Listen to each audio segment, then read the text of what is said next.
We are Group 11 that assigned to the topic of fear behavior and organization of industry, the chapter of monopolistic competition.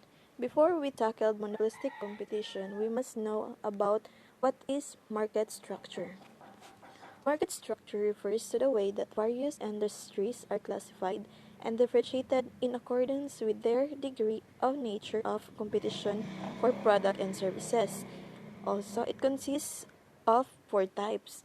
First, the monopolistic market. Second, the oligopoly markets. Third, monopolistic competition. And fourth is the perfect competition. The monopoly, a market structure characterized by a single seller selling a unique product. Um, from the from the previous chapters that we encountered, they they say that the monopoly is a market structure characterized by single, only one seller that sells a unique product. And monopoly examples are local public utilities such as electricity, natural gas, and water. And the second is oligopoly.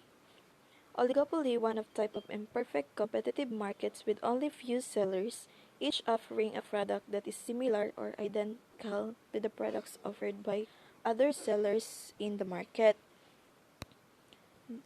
The examples of oligopoly is cell phone service providers. In most countries, consumers will have only a few choices for who to buy their cell plan. The providers all differentiate through options such as text messaging, data plans, call time, and etc. And now, we must tackle and discuss the monopolistic competition. Monopolistic competition, a second type of imperfectly competitive market that describe which there are many firms selling products that are similar but not identical. In a monopolistically competition market, each firm has a monopoly over the product it makes, but many other firms make similar products that compete for the same customer. Monopolistic competition attributes. First, many sellers. There are many firms competing for the same group of customer. Second, product differentiation. Each firm produces a product that is at least slightly different from those of other firms. Thus, rather than being a price taker, each firm faces a downward sloping demand curve. And third, free entry and exit. Films can enter or exit the market without restriction, thus, the number of films in the market adjusts until economic profits are driven to zero.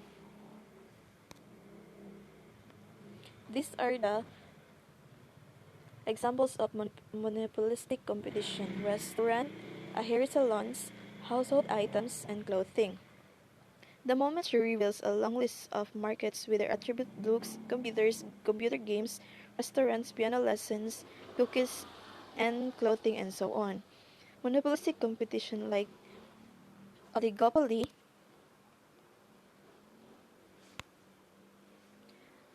oligopoly is a market structure that lies and monopolistic competition quite different.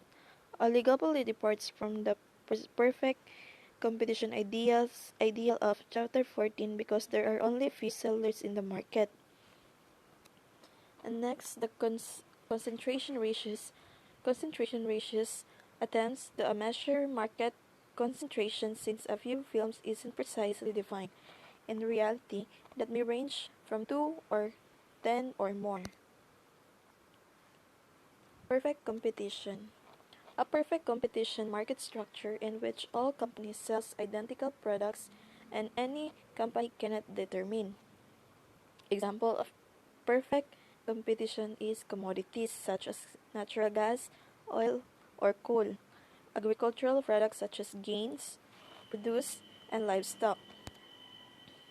And these are the tables of monopolistic structure.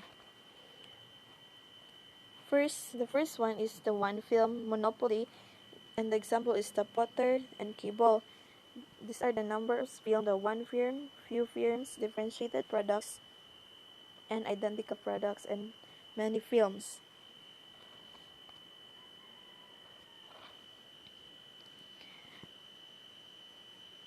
The smaller number of sellers makes regis competitions less like and strategic interactions among them vitally important. By contrast, a monopolistically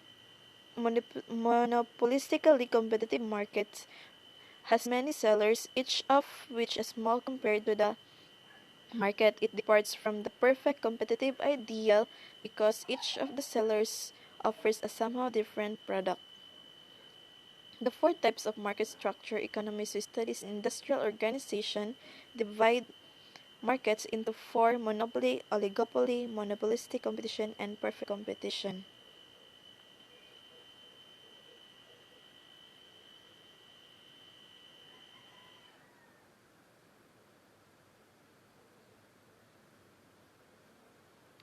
If there is only one firm, the market is monopoly.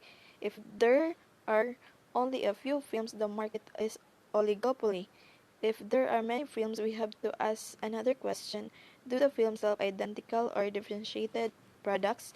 If the many films sell identical products, the market is perfectly competitive.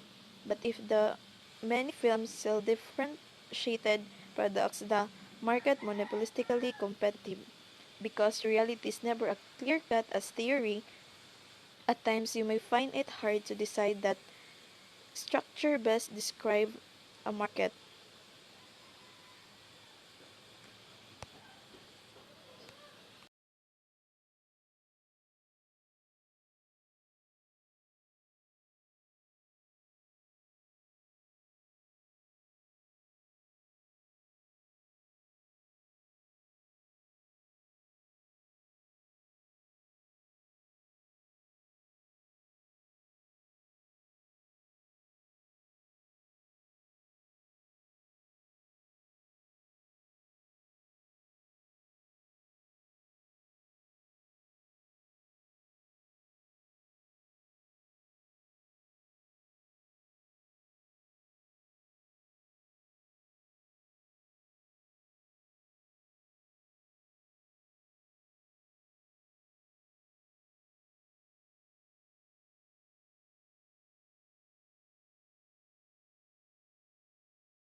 I am Darlene Cantaes Cabarte, your reporter in competition with differentiated products. To understand monopolistically competitive markets, we first consider the decision making facing in individual firms that are the most monopolistically competitive firm in the short run and the long run. First, we must tackle the monopolistically competitive firm in the short run. Each firm is monopolistically competitive market is in many ways like a monopoly because its product is different from the offered by other firms.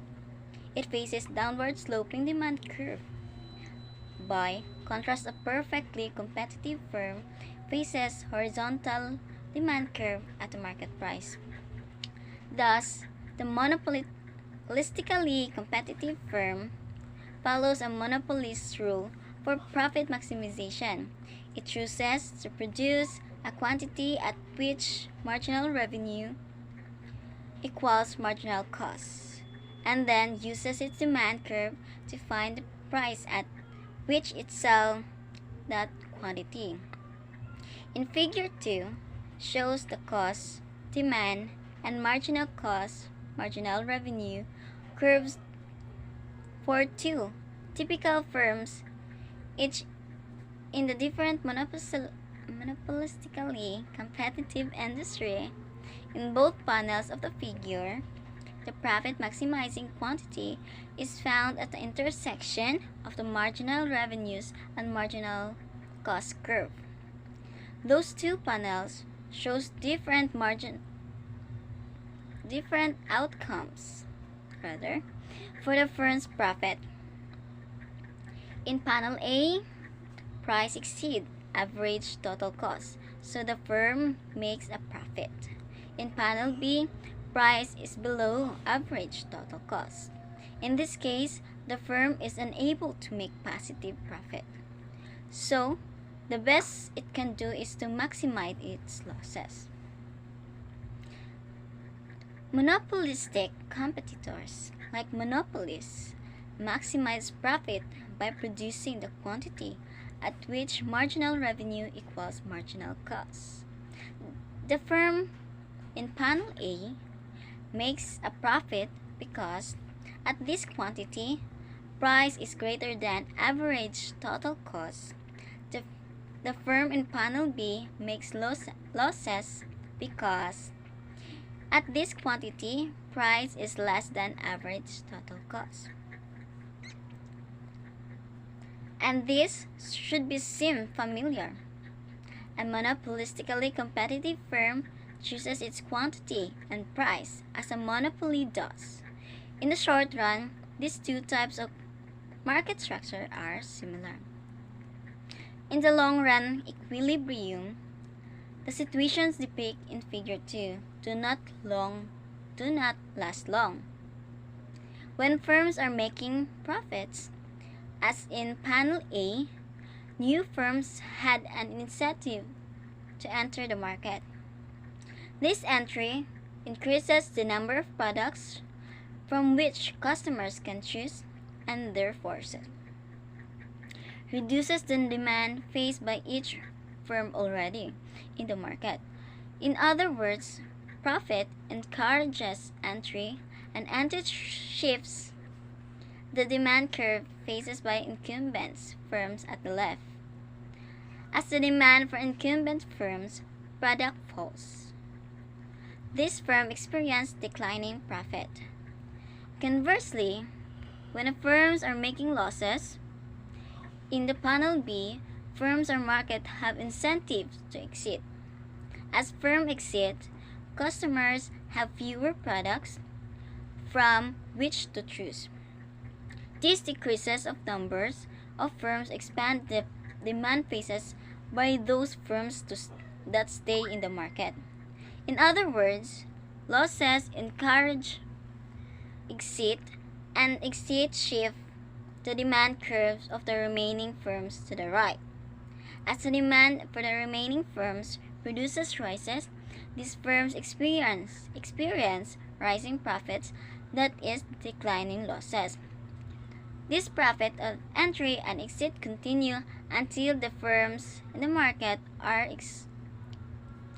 making exactly zero economic profit. In Figure 3, the long-run equilibrium, once the market reaches to this equilibrium, new firms have no incentive to enter and existing from no incentive to receive. So, in the Figure 3 shows a monopolist competitor in the long run. In a monopolistically competitive market, its firms are making proof its new firms to enter, causing the demand curve of the incumbent firms to shift to the left.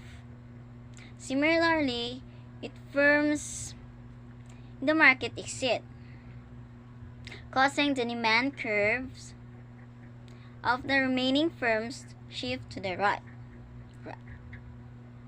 Because of these shifts in demand, monopolistically competitive firms eventually find themselves in the long-run equilibrium shown here at the PowerPoint. In this long-run equilibrium, price equals average total cost and each firms to the zero profit. Notice that the demand curve in this figure just barely touches the average cost curves. Mathematically, we say two curves are tangent to each other. These two curves must be tangent once entry and exit driven profit to zero. Because profit per unit sold is the difference between price found in the demand curve and average total cost, the maximum profit is zero only if these two curves touch each other without crossing. Only note at this point of tangency occurs at the same time of quantity when marginal revenue equals marginal cost. That these 2 points line is up, not coincidence.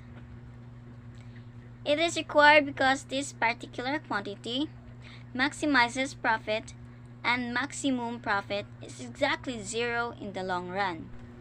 To sum up, two characteristics describe the long-run equilibrium in monopolistically competitive market. First, as in a monopoly market, price exceeds to marginal cost. So it means price is greater than marginal cost. This conclusion arises because profit maximization requires marginal revenue to equal marginal cost, and because the downward sloping demand curve makes marginal revenue less than the price.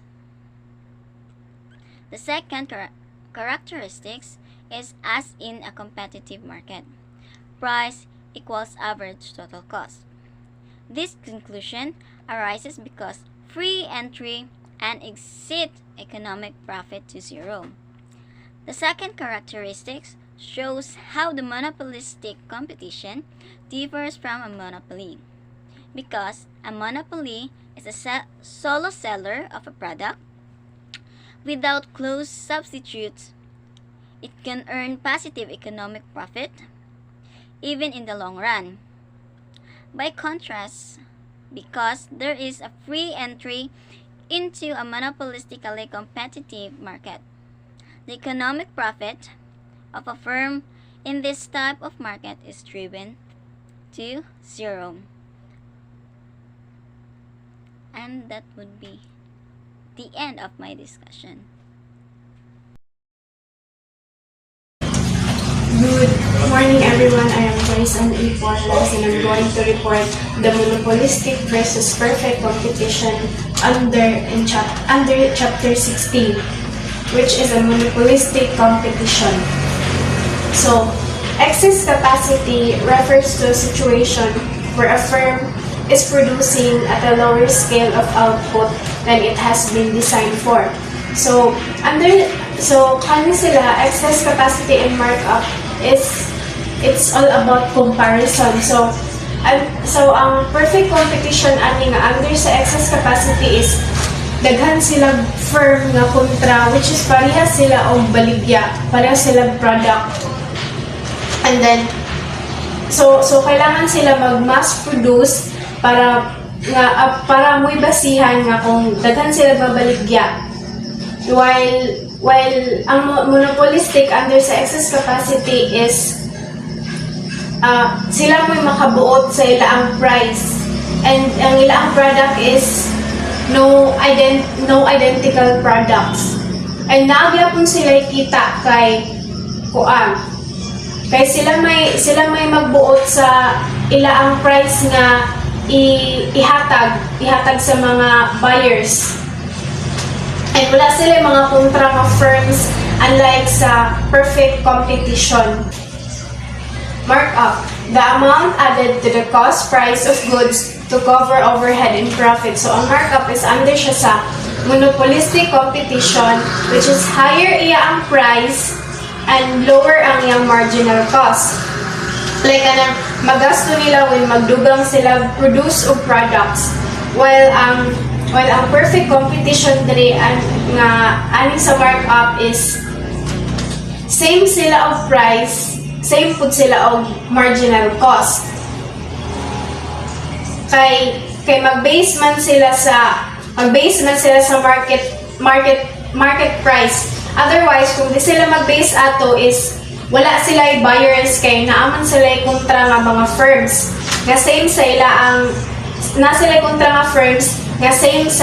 product. Figure 4, monopolistic versus perfect competition. So, panel A, monopolistically competitive firm. So, ang perfect ang perfectly competitive firm niya is nag-produce siya sa efficient scale where ang average total cost is na-minimize. And by contrast, the monopolistically competitive firm produce less than the efficient scale. Panel B, perfect competitive firm.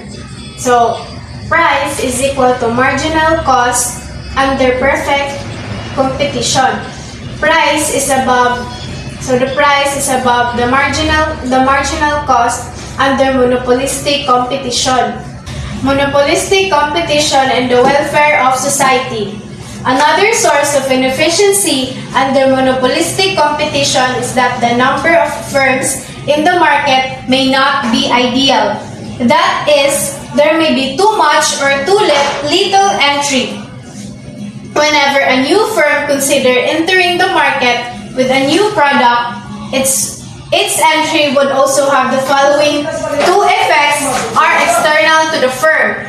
The first is that the product variety externality, because consumers get some consumer surplus from the introduction of a new product.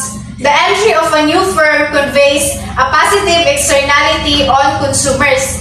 And the second is the business stealing externality, because other firms lose customers and profits when faced with the new competitors.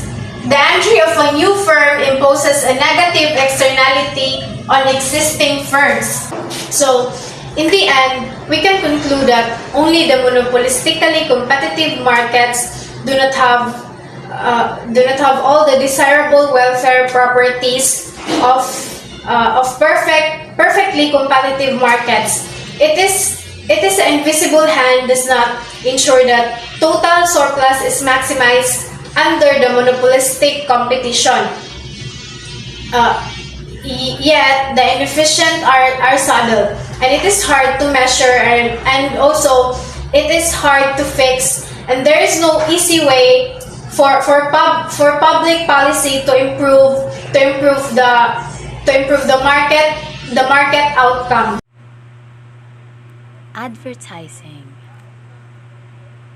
Advertising, it is nearly impossible to go through a typical day in a modern economy without being bombarded with advertising.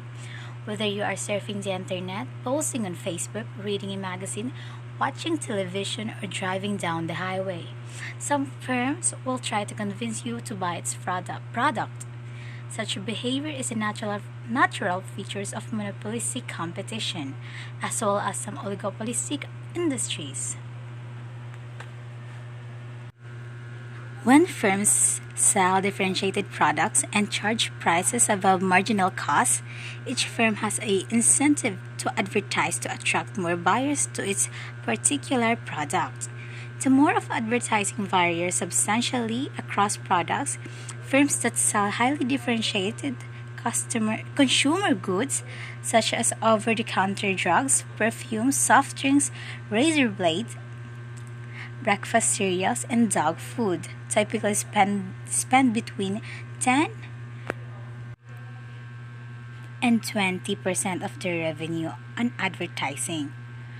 Firms that sell industrial products such as drill, process, and communication satellites typically spend very little on advertising, and firms that sell homogeneous products such as wet, salt, sugar, and crude oil spend nothing at all. For the economy as a whole, about 2% of total firm revenue is spent on advertising. This spending takes many forms, including ads. For the economy as a whole, about 2% of total firm revenue is spent on advertising. The spend takes many forms, including ads on websites, social media, television, radio, and billboards, and in newspaper, magazines, and direct email. We all know that advertising plays a major role in the economy. It provides useful information. Consumers and businesses often choose to purchase additional products and services. Advertising also plays a significant role in the business cycle. One is just to attract interest in a particular product, which shifts the demand curve to the right. The other is to make the product look unique, different from the similar competitors. The debate over advertising. Is society wasting the resources it devotes to advertising? Or does advertising serve a valuable purpose? Assessing the social value of advertising is difficult and often generates heated arguments among economists. Let's consider both sides of the debate. The critic of advertising. Critics of advertising argue that firms advertise to manipulate people's taste. Much advertising is psychological rather than informational. Consider, for example, the typical television commercial for some brand of soft drinks. The commercial most likely does not tell the viewers about the product's price or quality. Instead, it may show up a group of happy people at a party on a Go beach on a beautiful sunny day. In other hands are cans of the soft drinks. The goal of the commercial is to convey a subconscious, if not subtle message. You too can have many friends and be happy if you drink our product. Critics of advertising argue that such a commercial creates a desire that otherwise might not exist. Critics also argue that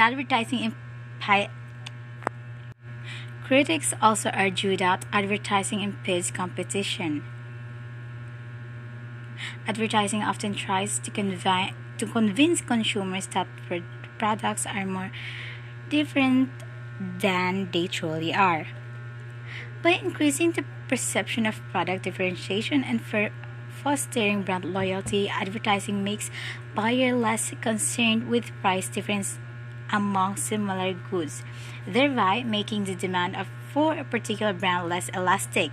When a firm faces a less elastic demand curve, it can increase its profits by charging a large markup over marginal costs. The defense of advertising. Defenders of advertising argue that firms use advertising to provide information to consumers. Advertising conveys a price of the goods offered for sale that exists. The existence of new products and the locations of retail outlet. This information allows customers to make better choice about what to buy, and thus enhance the ability of markets to allocate resources efficiently.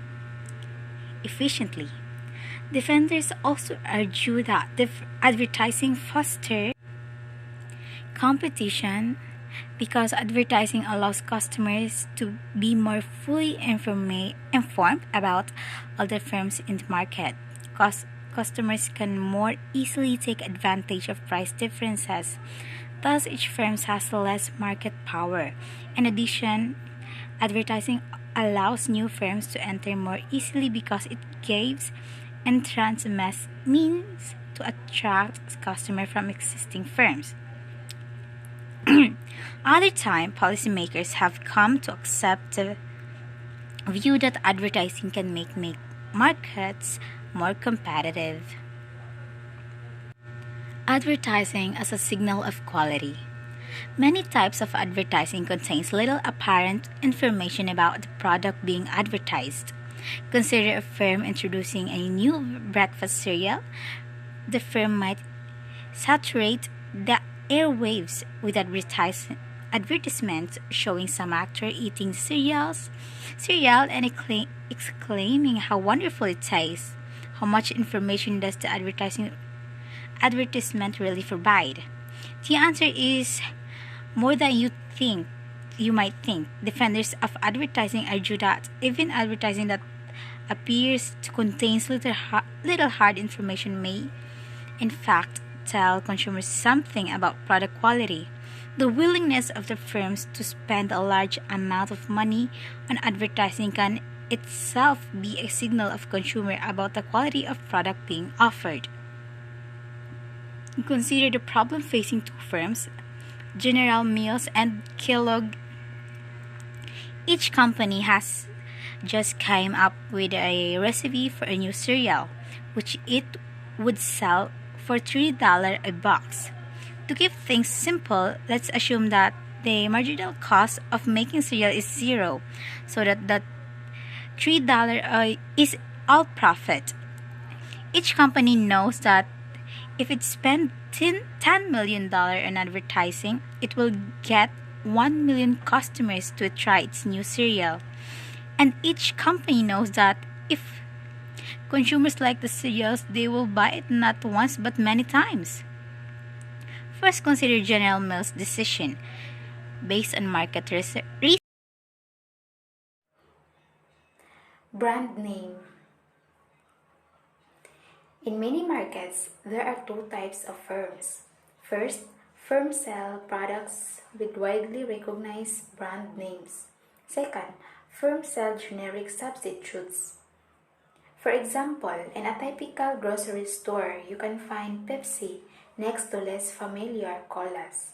Most often, the firm with the brand name spends more on advertising and charges a higher price for its product. Critics argue that brand names cause consumers to perceive differences that do not really exist. In many cases, the generic good is almost indistinguishable from the brand name good. Economist Edward Chamberlain concluded from his argument that brand names were bad for the economy. He proposed that the government discourage their use by refusing to enforce the exclusive trademarks that companies use to identify their products. More recently, economists have defended brand names as a useful way for consumers to ensure that the goods they buy are of high quality. There are two related arguments. First, brand names provide consumers with information about quality when quality cannot be easily judged in advance of purchase. Second, brand names give firms an incentive to maintain high quality because firms have a financial stake in maintaining the reputation of their brand names. To see how these arguments work in practice, consider a famous brand name, the McDonald's. Imagine that you are driving through an unfamiliar town and want to stop for lunch.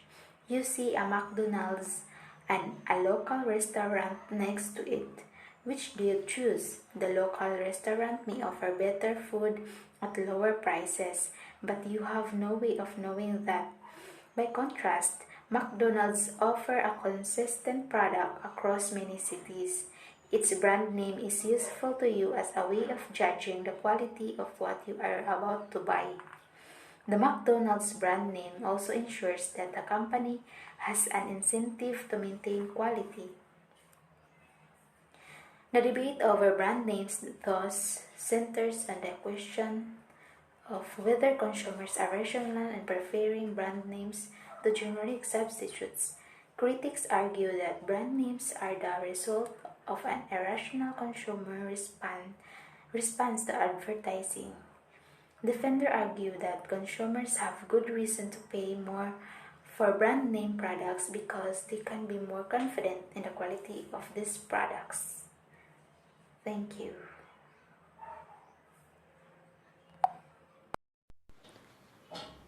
Our conclusion about the monopolistic competition.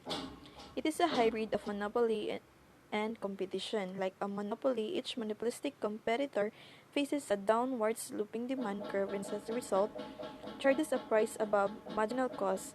As in a perfect competitive market, there are many films and entry and exit drive the profit of each monopolistic competitor towards zero in the long run. This is the market structure and tabulation. Features that all three markets in structures shares goals and firms And fears the monopolistic competition shares with monopoly price taker. Features that monopolistic competition shares with perfect competition, the numbers of firms. These are contains the perfect competition, monopolistic competition, and monopoly. Theory. The theory of monopolistic competition seems to describe many markets in the economy. It is somewhat disappointing, therefore, that the theory does not yield simple and compelling advice for public policy. For the standpoint of the economic theories, the allocation of resources in monopolistically competitive markets is not perfect.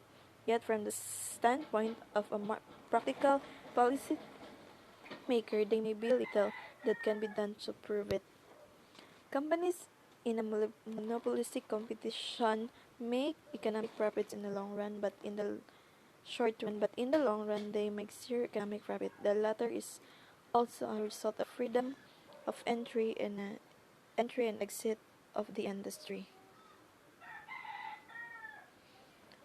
And lastly, what is the most important features of monopolistic competition? Large number of films and buyers, film producing differentiated products and sellers are large in numbers in monopolistic competition. The product differentiation product is the main feature of monopolistic competition. And that's all. Thank you.